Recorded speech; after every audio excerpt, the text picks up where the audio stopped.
আসসালামু আলাইকুম। আমি ডাক্তার শোয়েব আহমেদ, ফিজিওথেরাপিস্ট। আজকে আমরা কথা বলবো কোমর ব্যথা নিয়ে।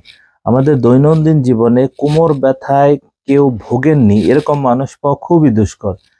এতে করে খুব সহজেই বোঝা যায় পরিসংখ্যান দ্বারা যে আমাদের বাংলাদেশে প্রায় ৭০ থেকে ৮০ কিংবা এর চেয়েও বেশি এই পার্সেন্টেজ বেড়ে দাঁড়িয়েছে যাদের জীবদ্দশায় কোনো না কোনো সময় তারা কোমর ব্যথায় ভুগেছিলেন। এই কোমর ব্যথা হলে সাধারণত আমরা কনফিউজড হয়ে যায় যে কোন ডক্টরের কাছে যাব। এটি হতে পারে orthopaedic surgeon, orthopaedic medicine, neurosurgeon, neuromedicine কিংবা ফিজিক্যাল মেডিসিন অথবা ফিজিওথেরাপিস্ট কিংবা এর চেয়েও মানুষ আরো কনফিউজড হয়ে রিউমাটোলজিস্ট কিংবা আরো অন্যান্য পেশাদারিত্ব যে স্পেশালিস্ট ডক্টর আছে তাদের কাছে গিয়ে থাকেন। আসলে এই কোমর ব্যথা নিয়ে কারা কাজ করে এ নিয়ে আমাদের স্বচ্ছ ধারণা নেই। আসলে কোমর ব্যথা হলে আমাদের কয়েক ধরনের চিকিৎসা একেবারে উল্লেখযোগ্য। এর মধ্যে আপনার যদি কোমর ব্যথা কোনো মেকানিক্যাল কারণে হয়ে থাকে, সেই কারণবশত যদি আপনি এই ট্রিটমেন্ট নিতে চান তাহলে আপনি প্রথমত যেটা দিয়ে শুরু করেন স্বাভাবিকতই তা হলো পেইন কিলার দ্বারা।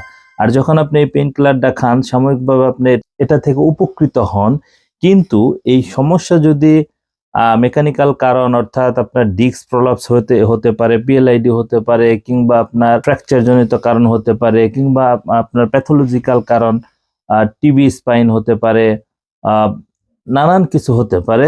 ঠিক আপনার স্পেসিফিক কন্ডিশনের জন্য আপনার স্পেসিফিক চিকিৎসা প্রয়োজন। তবে সাধারণত মেকানিক্যাল প্রবলেম অর্থাৎ ডিস্ক প্রলাপস জনিত, নার্ভ প্রেশার জনিত যে কারণগুলো, এটি সাধারণত যারা কাজ করে এর মধ্যে উল্লেখযোগ্য হলো ফিজিওথেরাপিস্ট।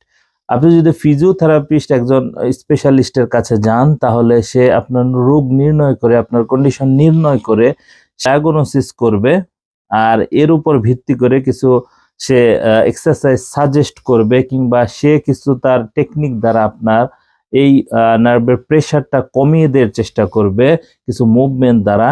এর মাধ্যমে আপনি উপকৃত হবেন এবং খুব দ্রুত উপায়ে আপনি আপনার এই কোমর ব্যথা থেকে পরিত্রাণ পেতে পারেন। তবে আমাদের সাধারণত যারা পেশেন্ট থাকে তারা খুব সহজেই কনফিউজড হয়ে যায়।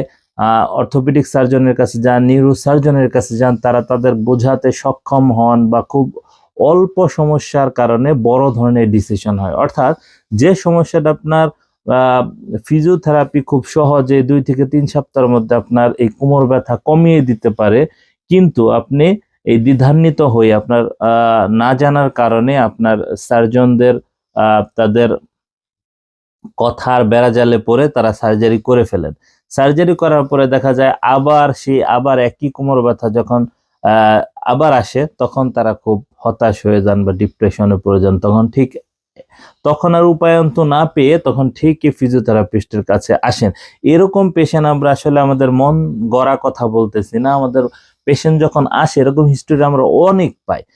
তবে এ থেকে আমরা এটা বলতে চাই তা হলো যে এই পেশেন্টগুলো ঘুরে ফিরে না আসে যদি প্রথমবার আপনার ফিজিওথেরাপি ট্রিটমেন্টের মাধ্যমে আপনি খুব সহজে ভালো হয়ে যেতেন, সেক্ষেত্রে আপনার সময় বাঁচত, আপনার সার্জারি এই কাটাছেঁড়া করা লাগতো না, আপনার টাকা বাঁচতো, আপনার শারীরিক কষ্ট হতো না।